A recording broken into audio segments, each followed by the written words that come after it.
quítate tú para ponerme yo.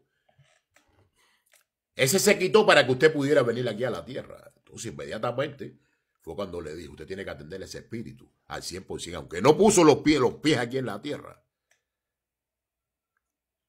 Tienes que atenderlo. Aquí oye que un Batrupo le puede pasar algo similar.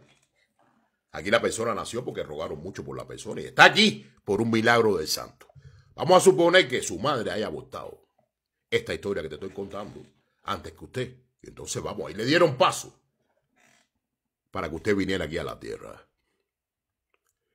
Y eso hay que agradecerlo, mi gente. Por eso Coyocumba Trupo, Disify Zula tiene que ser una persona agradecida. Y todo tiene que resolverlo al pie de la hocha. Su solución a los problemas están al pie de la hocha, porque usted vino aquí por un milagro de la hocha. Porque la hocha puso sus manos, los santos pusieron sus manos.